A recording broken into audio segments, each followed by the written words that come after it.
Salut, moi c'est Guillaume, je suis gay et j'ai été très longtemps sexuellement bloqué. Ce podcast, c'est comme un guide. Chaque épisode t'aide à sortir du non-dit, à entendre tes désirs et donne des conseils pratiques pour ta vie sexuelle ou amoureuse. J'essaie de vivre de ce podcast, alors si tu aimes mon contenu, fais un don. Tape bit.ly/comment devenir dans ton navigateur. Tu auras aussi mon Instagram pour voir ma petite tête et les infos pour venir à une rencontre entre auditeurs dans ta ville. À la toute fin de cet épisode, je t'en dis plus sur les coulisses du podcast et comment la communauté des auditeurs peut t'aider. Allez, place à ton épisode, bonne écoute. Nathalie. Oui, Guillaume. 3e et dernière partie de notre tuto orgasme prostatique et plaisir prostatique.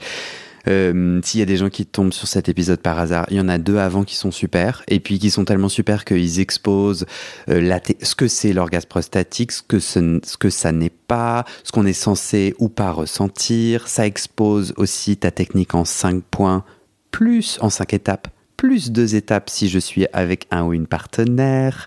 Et puis on a commencé à débriefer blocages et problèmes qui m'ont été envoyés par les auditeurs. Ouais. J'ai fait un appel sur la communauté WhatsApp. C'est top. On a ça sur le podcast. Les gens peuvent la rejoindre en allant sur le site du podcast, onglet rencontres. Je sais plus si j'ai fait un appel sur Instagram aussi. Et j'ai envie qu'on se lance. Non. Dire que tu es depuis 15 ans sexothérapeute, bien entendu, que l'orgasme prostatique, c'est un sujet que tu explores depuis 2004. Tu organises des ateliers. D'exploration du plaisir prostatique. Je te remercie. Qui mêlent pratique et théorie. On est à l'heure du déjeuner. Et donc, j'avoue que je n'ai pas mangé et que je commence un peu à... Je vais devoir être bien concentré. Mais ça va le faire. J'ai envie qu'on se lance. Est-ce qu'il y a d'autres choses dans l'intro que j'ai oubliées qui seraient essentielles pour ancrer notre échange ? Non. Très bien. C'est bon pour moi. On se lance avec Johan de Pantin, en France. Johan qui dit « Je suis plutôt passif, mais je ne ressens que très peu de plaisir anal. Avec le temps, j'en ressens de moins en moins. J'en ai de moins en moins envie. Je me suis intéressé à la question et j'ai décidé d'acheter un stimulateur prostatique, mais après 3-4 essais, je n'ai pas réussi à ressentir du plaisir. J'ai donc abandonné l'idée. Je me demande si cela est normal, entre guillemets, de ne pas ressentir de plaisir avec ce type d'objet, ou si avec le temps, le plaisir prostatique peut s'amoindrir.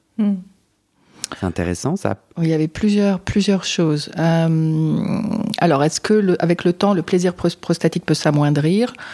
Oui, dans le cas d'utilisation, par exemple, de vibrations.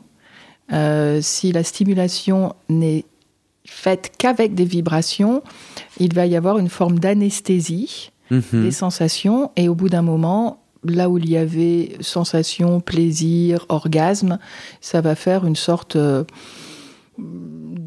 d'encéphalogramme plat.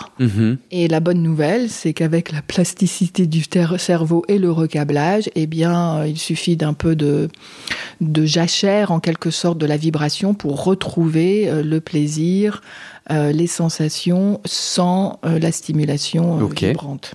Mais alors, du coup, moi, qui ai une prostate, plus je vais vieillir, est-ce que, avec le vieillissement, quand je vais avoir plus de 40, 50, 60, 70 ans, est-ce que tu sais s'il y a des études qui montrent qu'on peut avoir moins de plaisir prostatique ?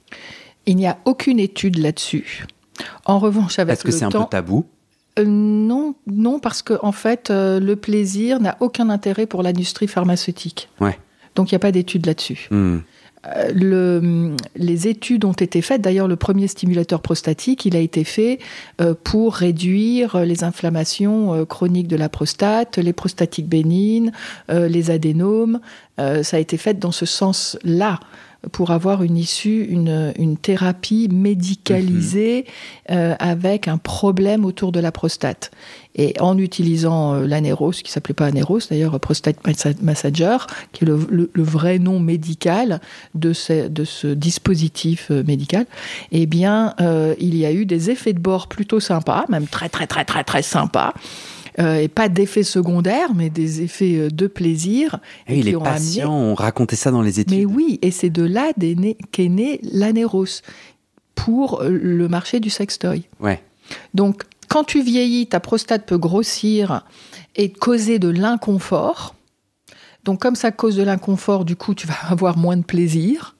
Est-ce que, à nouveau, c'est par rapport aux utilisateurs, est-ce que je n'ai pas, dans les témoignages que j'ai eus, une diminution du plaisir prostatique qui est liée à l'âge, mais qui est liée à l'inconfort parce que tu as une infection ou une prostatite chronique. Oui, parce que toi, dans tes ateliers ou auprès de tes patients, tu as des hommes de plus de 50-60 ans. 70-80.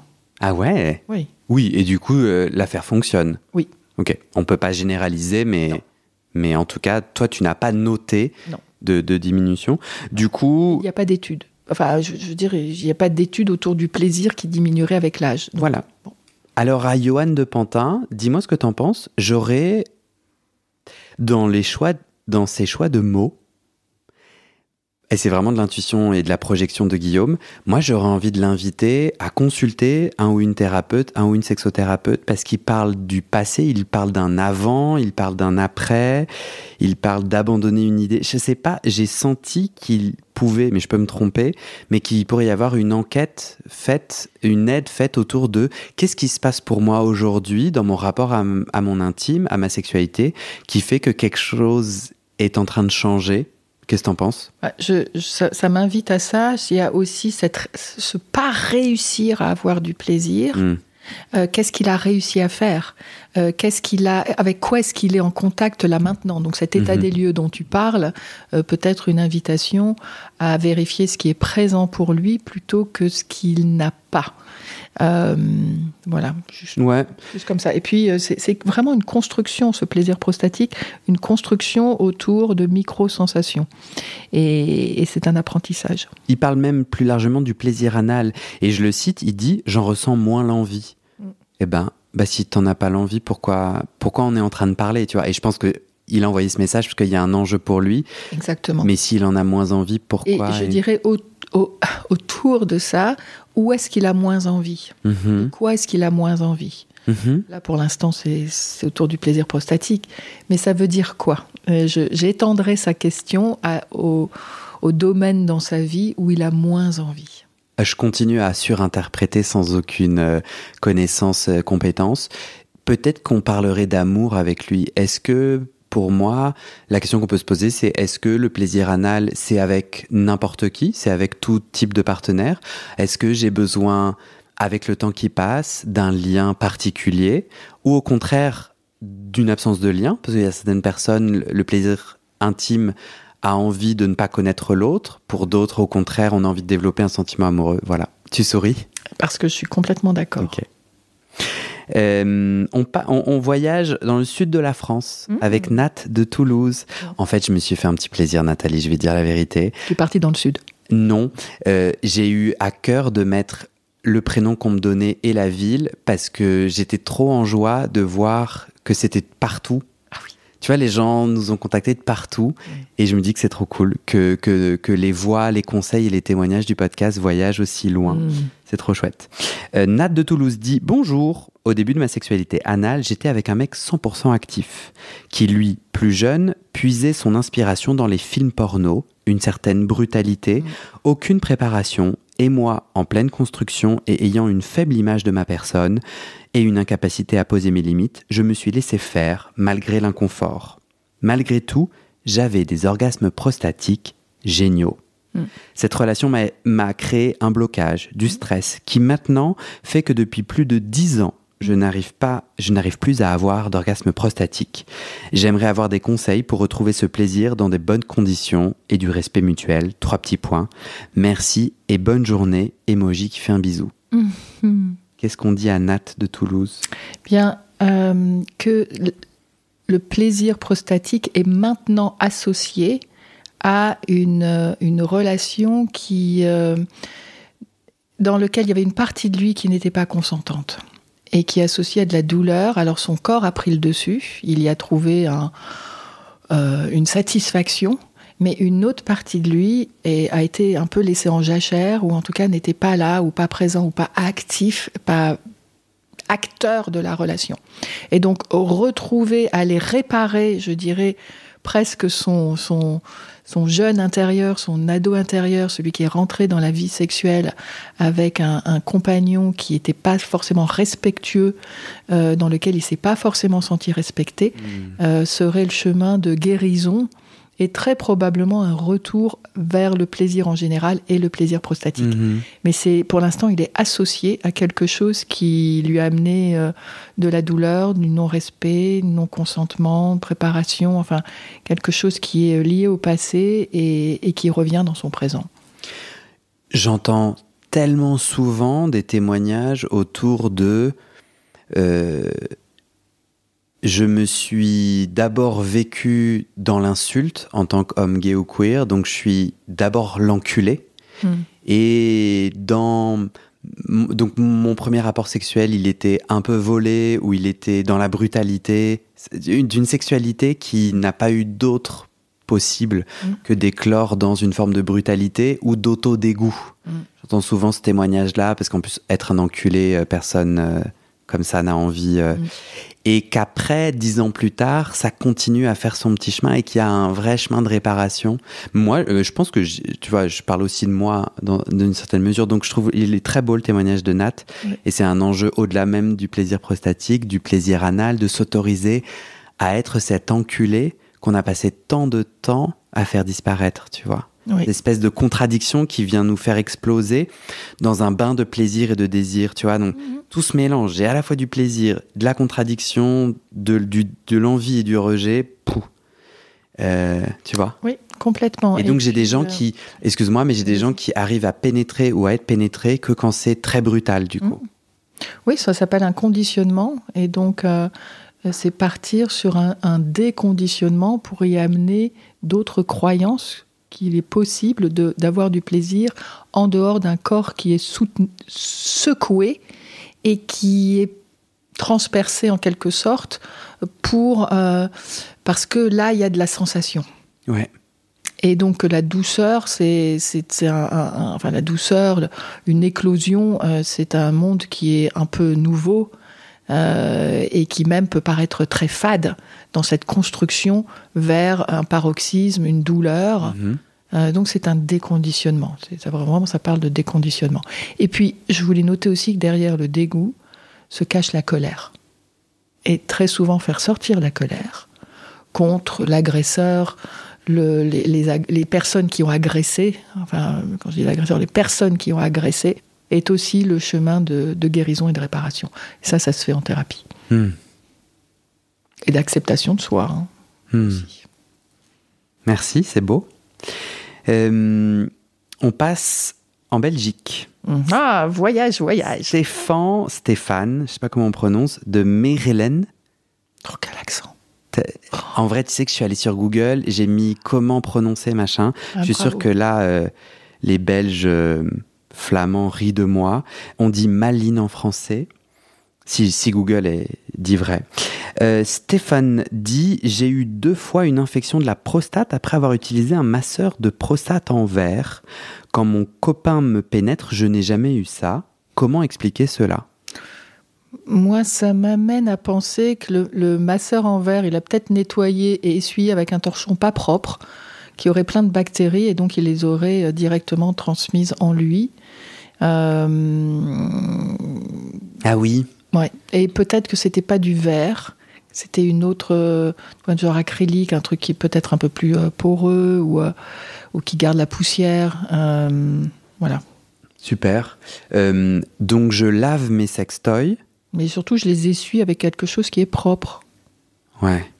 Donc juste si je les rince, j'ai pas besoin de les astiquer avec du savon et tout. Si, eau et savon avec tes sextoys. Super. Non, c'est vraiment important. Mais après, eau, pas avec mon torchon trop sale. Non, il vaut mieux que tu le laisses égoutter sur ton égouttoir. En attendant que ta mère ne vienne pas, par exemple.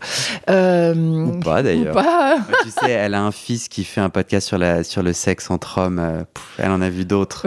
Oui, ça ne veut pas dire que elle a envie de ça. Je vais laisser les sextoys dans ma cuisine quand ma mère vient. Voilà. Non, j'ai dit n'importe quoi. Non, non, franchement, j'ai gros mytho, Guillaume. Donc, je reviens dans mon authenticité. Jamais je laisse traîner des godes, numéro 1. Et numéro 2, à ma mère, le seul truc que j'ai partagé, c'est la PrEP. Tu Tu sais, les médicaments anti-VIH. On n'a jamais parlé cul. Alors, le jour où elle le fait, je pense que je me liquéfie sur place. Je te redonne la parole, excuse-moi. Donc, oui, on laisse égoutter. En fait, on évite d'essuyer. Oui, tu n'as pas besoin d'essuyer, quoi. Et au savon. Et moi, en fait, j'ai pas de savon, j'ai que gel douche dans ma salle de bain. C'est OK, gel douche ou pas? Ou ça va pas enlever les bactéries? Ou il va y avoir des parfums. Bonne question, parce que peut-être qu'il y a quelque chose pour, tu sais, ouinter la peau, la rendre plus souple et tout, qui serait pas forcément bon pour tes toys, en particulier ceux en silicone. Ok. Donc je dirais plutôt du savon de Marseille. Quoi. Super. Ouais. J'ai envie de donner un autre conseil. Dis-moi ce que tu en penses à Stéphane. D'aller consulter un proctologue. Complètement. Urologue aussi. Toucher rectal, vérifier qu'il n'y a pas... Parce que peut-être que là, il a créé un narratif qui dit que le problème, c'est le masseur et que c'est pas son copain.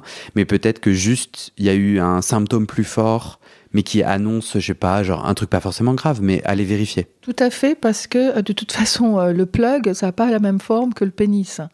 Donc, ça va pas toucher au même endroit. Et peut-être que lui associe ça...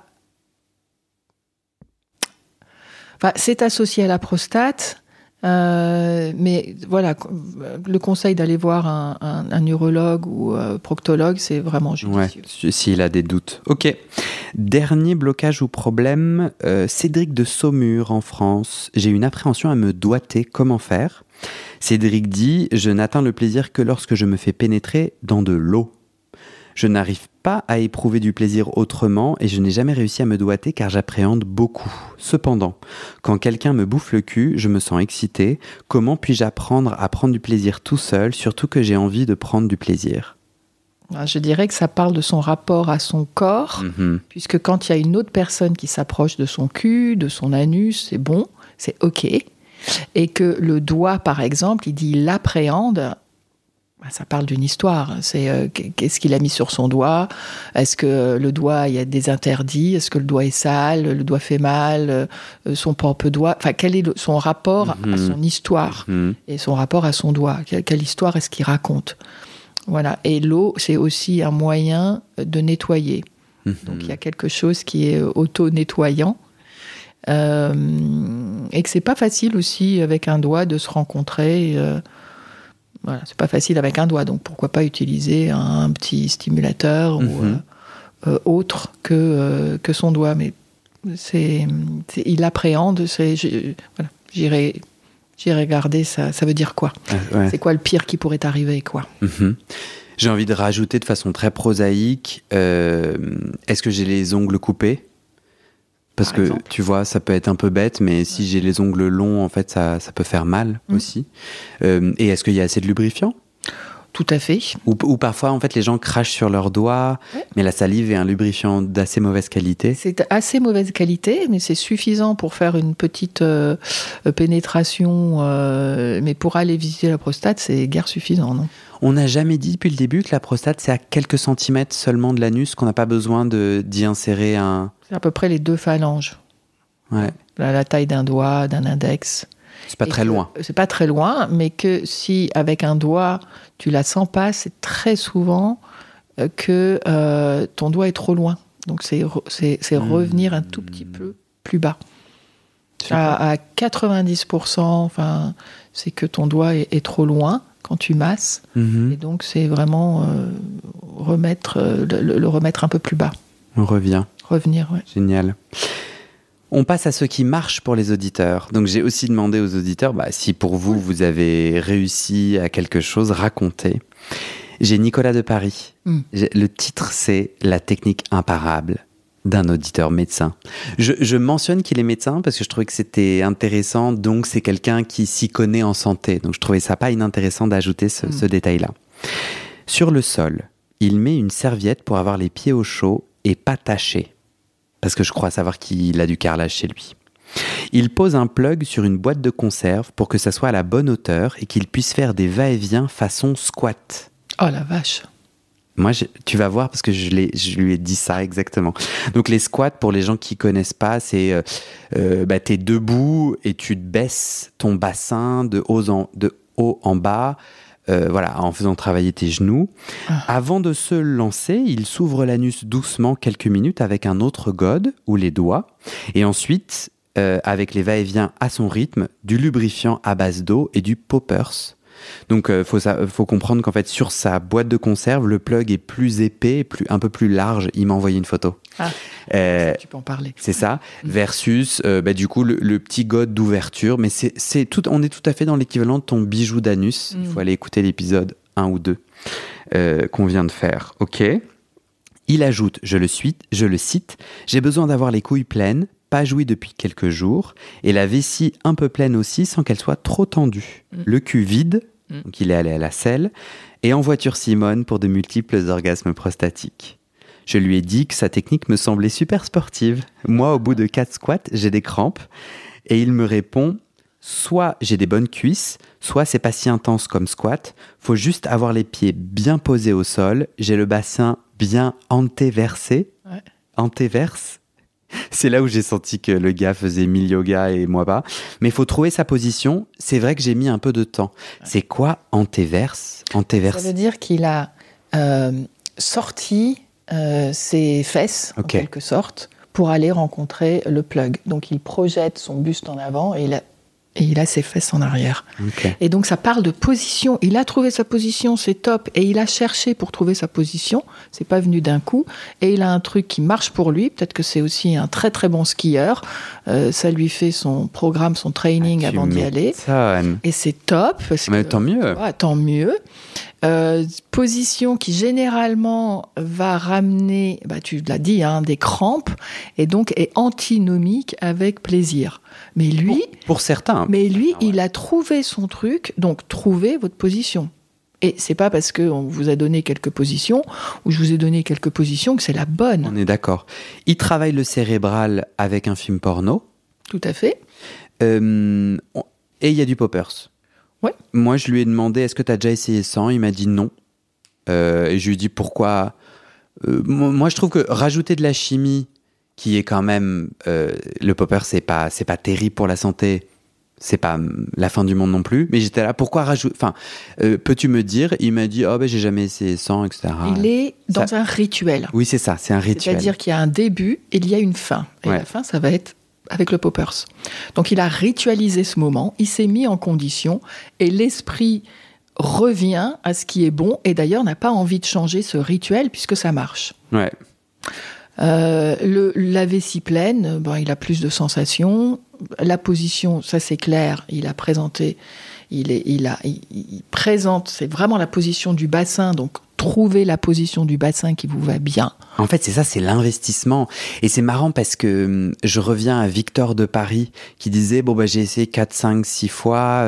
Rien, quoi. Et en fait, c'est ça, je serais curieux, je reparle là à Victor et à moi, en fait. Parce que tu sais que moi, j'ai un anéros aussi, là. Donc, non, il n'y a pas eu cet investissement. Je trouve que là, ce que Nicolas de Paris dit bien, c'est tout un tas de conditions. On revient d'ailleurs à ta technique qui nous amène à conscientiser dans quelles conditions, est-ce que j'ai le temps, etc. Nicolas, je lui ai dit, mais du coup, ça fait quoi pour toi l'orgasme ? Je l'ai déjà dit dans un épisode précédent, mais je le redis parce que c'est assez chouette. Il me dit, écoute, mon petit Guigui, c'est difficilement... Il n'a pas du tout dit ça. Ah bon ? Il a dit, c'est difficilement explicable. Une sorte de sensation très intense, interne, à la limite de la douleur. Ça me secoue partout et j'éjecte un peu de pisse à chaque fois. Moi, je t'avoue, quand j'ai lu son message, ça m'a pas du tout donné envie. T'as entendu... Qu'est-ce que t'as entendu qui t'a pas donné envie ? À la limite de la douleur, ça me secoue. En fait, je crois que ce lâcher-prise me fait peur. Fort possible. Qu'est-ce que tu reconnais dans ça me secoue, un peu de pisse, un peu de douleur ? Qu'est-ce que tu y mets dedans ?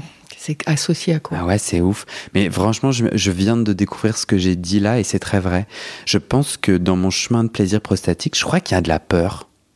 Et parce que c'est vrai que c'est un plaisir que j'ai déjà ressenti, que je trouve assez électrisant, assez envahissant, assez méconnu, enfin tout ce qu'on s'est dit là. Et qu'en fait, quand ça advient, je coupe un peu la connexion, ouais. Enfin, une partie de toi, celle qui a peur, coupe la connexion de peur de qu'est-ce qui pourrait t'arriver. Je pense que c'est perdre le contrôle, avoir l'air. Je pense qu'il y a une question d'avoir l'air. Je pense que encore dans le sexe, j'ai des blocages sur avoir l'air. Enfin, tu vois, le moment où genre je me pisse à moitié dessus et que je suis tout secoué tel une carpe sortie de l'eau. Peut-être que j'ai encore envie sexuellement dans ma vie intime de projeter une bonne image de moi, mais je sais la tristesse de ce propos, mais c'est la réalité. C'est une partie de toi qui te protège d'entrer dans un endroit, un domaine inconnu dans lequel tu pourrais être jugé pour te laisser aller, te pisser dessus, faire des trucs, avoir un air qui n'est pas l'air que tu as maintenant. Et donc ça parle de la peur du jugement. Et la peur du jugement, ça amène la honte sur soi. Et la honte est une émotion, une sensation qui peut tuer. Donc ça te protège de ça, en fait. Et c'est assez efficace dans cette protection-là. Ça me ramène à mon fantasme de domi-soumis. Je pense que le moment où il y a un cadre de consentement bienveillant et puissant qui me lie à mon partenaire, où je sais qu'il est heureux du petit scénario qu'on s'est fait, du coup, je m'autorise, tu vois, la honte a moins d'espace. Parce que je me dis, franchement, c'est chouette, le menu est chouette, tout le monde a envie de manger ce menu. Et du coup, il sait que je vais peut-être avoir l'air d'une carpe. Donc j'ai le droit de l'être. Tu vois ? Donc il n'y a plus l'enjeu du jugement de l'autre qui peut t'anéantir. Il n'est plus là. Non. Mais ça... Donc, l'humiliation, très souvent, c'est associé à l'humiliation. La blessure d'humiliation, peur d'être humilié, se retrouver dans des situations où tu ne sais plus quoi faire. C'est vrai. Mais ça raconte aussi mon incapacité, ou je dirais une part de moi qui n'arrive pas face à dans des relations versatiles, dans des relations sans ce scénario. Je pense que ça reste encore dur pour moi de me montrer tout à fait, tu vois, sans ce masque. Bon, je suis sur le chemin. Mais j'ai beaucoup d'amour pour moi. Excuse-moi, c'est bizarre de le dire comme ça, mais... parce qu'en plus, on s'est vu l'année dernière, parce que ça fait 3 ans que je fais ce podcast, et voilà, le chemin... J'avance tout doucement, tranquillement. Et voilà, et je suis heureux de partager avec toi ce qui est. Et franchement, je me dis, j'en suis là. Et je fais ce que je peux, quoi, c'est OK. Mais à la fois de le dire, je me dis aussi, tiens, je sais pas, j'ai pensé là à 1 ou 2 amants. Où je me dis, tiens, je pourrais leur montrer ma petite carpe. Tu vois ? Donc c'est joyeux. Quelle belle déclaration d'amour à toi-même. Et je trouve que d'ailleurs, c'est ce que tu as dit, toi, dans l'épisode 1 de notre échange, là, c'est le premier pas, en fait, c'est s'aimer à l'endroit du plaisir prostatique, qui permet le plaisir prostatique, quoi. De ouf. Éric de Bourges, la meilleure position pour l'atteindre, pour lui, Éric dit « Je me rends compte qu'avec la levrette ou en missionnaire, je ne l'atteins pas, alors que quand l'actif, celui qui pénètre, est allongé sur le dos et moi assis sur lui, alors ça marche. » Oui, ça parle de la position du bassin à nouveau, dans lequel il a toute la flexibilité pour le bouger comme il veut, antéversé, rétroversé. En tout cas, ça parle de ce mouvement pour que le pénis puisse rentrer dans l'angle, parce que c'est un angle très spécifique, et donc choisir l'angle de pénétration pour avoir le plus de plaisir. Et peut-être le contrôle sur le rythme aussi. Du coup, c'est lui qui va à sa guise, tout en étant connecté à l'autre, parce que l'autre, du coup, n'est pas qu'un simple objet, il est aussi peut-être un regard. Oui, il y a une connexion, les mains, le souffle, le regard, ce qui peut l'exciter aussi. Je suis très téton, Nathalie, très important. Téton. Est-ce que c'est OK que mon partenaire ou moi-même, je me stimule les tétons ?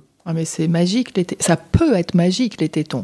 Les tétons, ça peut être un accélérateur pour switcher justement le mental vers la sensation et créer un arc presque énergétique entre ce qui se passe à l'intérieur de toi et le corps qui te rappelle à ta sensation et donc à voir ce qui se passe en toi.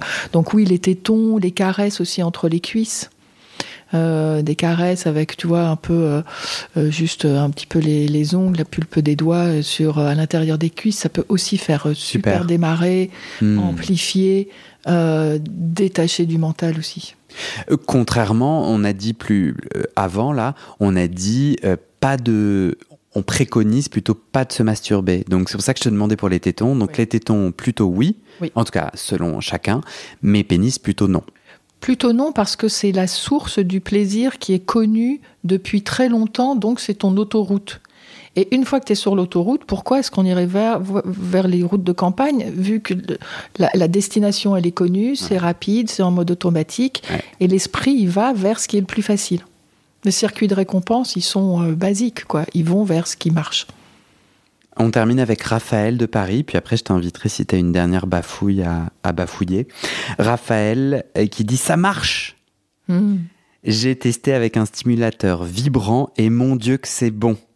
Le conseil que je donnerais, c'est déjà de bien se détendre, comme avant la pénétration, et de se concentrer sur le plaisir et la respiration en se laissant guider par les sensations. Une fois cette petite envie de faire pipi passée, on peut vraiment ressentir les choses fortes sans pour autant se masturber. Les deux ensemble, ça fonctionne aussi, mais moi, je préfère juste me caresser le sexe pendant que j'ai le stimulateur et les effets sont intéressants. Cool.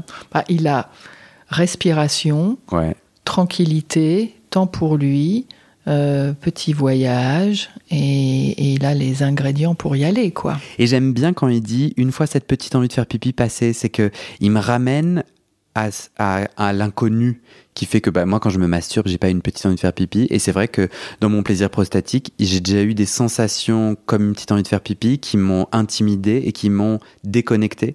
Et là il dit attends, peut-être donc tu peux me redire si j'ai une petite envie de faire pipi.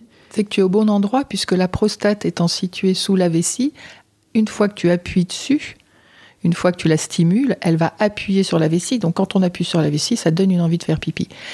Si tu as vidé ta vessie, il n'y a rien à craindre de toute façon. Si tu appuies sur ta vessie, si elle est un peu pleine, il vaut mieux que tu ailles faire pipi. On fait une petite pause. Voilà. Donc, je peux, si je le sens, respirer pour faire passer cette petite envie. Elle va passer à un moment donné, parce que elle va passer. Moi, je m'arrête avant qu'elle passe. Non, elle passe. C'est vraiment le signe, c'est l'annonciateur que tu es au bon endroit, que tu touches la prostate, en fait. Donc, en fait, c'est comme si je touchais la poignée de la porte. Moi, c'est le moment que je décide pour changer de porte. Oui. Donc, non, il faut que je tourne la poignée. Oui. Et que tu acceptes de laisser ta main sur la poignée. Ouais. Alors que, je sais pas, ça t'indique qu'il y a un peu de résistance, pour pouvoir baisser la poignée, pousser la porte et rentrer dans une antichambre que tu ne connais pas. Non. Encore. J'aime bien cette fin. Est-ce que toi, tu as envie de dire une dernière bafouille ? Non, bon appétit. Merci Nathalie. Merci Guillaume. Non, franchement, merci d'avoir pris le temps de venir. J'ai envie de rappeler que toutes les infos sur tes stages, sur tes consultations que tu réalises à Paris, mais aussi en ligne. Oui, à l'hôpital aussi, de Geoffroy-Saint-Hilaire. À l'hôpital, ça c'est à Paris aussi, hein. Oui. Nathalie-Giraud, G-I-R-A-U-D, Nathalie-Giraud-du-haut.fr, pimentrose.fr, au singulier Pimentrose. Oui, pimentrose.fr. Parfait. Là, il y a des auditeuristes qui disent « Mais cette Nathalie, mais donnez-moi plus, elle est exceptionnelle. » Ils ont bien raison. Ils ont 3 épisodes supplémentaires. T'as vu comment je fais ? Les 4 clés, non, les 4 clés d'une sexothérapeute, c'est les épisodes précédents qu'on a enregistrés l'année dernière. Donc, il faut remonter sur ta plateforme de podcast. L'épisode commence le 2 janvier 2024. Normalement, c'est indiqué. Si tu nous écoutes sur YouTube, le YouTube, c'est le bordel, il me censure, etc. Donc, oui, ouais. Mince. Va sur Spotify, Apple Podcasts, Deezer. C'est gratuit. Merci Nathalie. Et j'espère à très bientôt. Merci Guillaume. Bye. Ça va ? Ça va très bien. C'était parfait, non ? Moi, j'ai trouvé ça super, mais bon, c'est toi qui as l'expérience, si tu veux. En fait, je trouve que les auditeurs, ils partagent des super messages.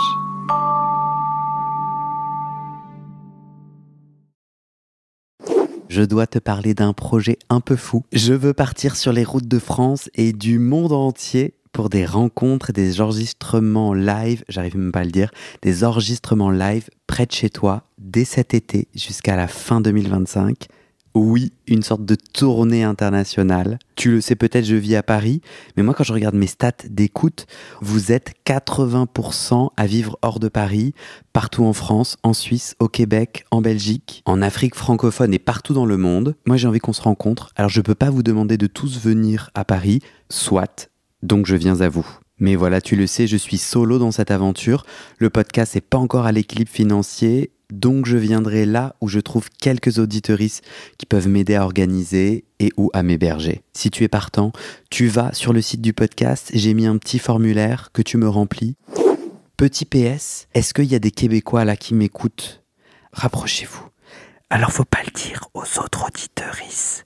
Faudrait pas que ça les vexe, mais en vrai vous êtes un peu mes préférés parce que j'ai l'espoir de commencer cette tournée au Québec cet été, alors contactez-moi.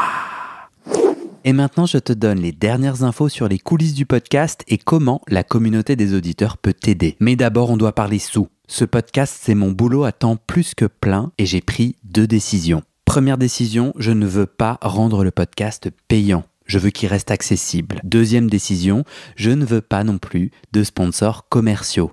Vous vendre du lubrifiant ou des godes que j'utilise pas, non merci. Je limite mes sponsors à des assos ou aux services publics dont je porte déjà les messages de santé, mais bon, ça réduit beaucoup mes possibilités financières. Donc je dépends de vous, mes petits auditeuristes. Depuis 1 an, je cherche 400 auditeurs, auditrices qui peuvent me donner 5 € par mois pour que ça me fasse un gros SMIC, une sécurité financière minimum. Le pari est risqué, demander des sous pour un podcast gratuit dans une culture francophone qui n'a, il faut le dire, pas l'habitude de soutenir ses créateuristes de contenu, c'est pas facile. On est 180 sur les 400. Je galère à faire décoller tout ça, alors si tu aimes mon contenu et que peut-être même ça t'aide, rejoins les 400 maintenant. Direction le site du podcast, tu vas pouvoir donner via ma plateforme de dons ou en direct avec mon RIB par mois ou en une fois pour un soutien annuel. D'ailleurs sur 1 an, ça fait 60 €, en gros le prix d'une séance de psy d'1 heure. Tu n'as pas de sous, t'inquiète, je comprends,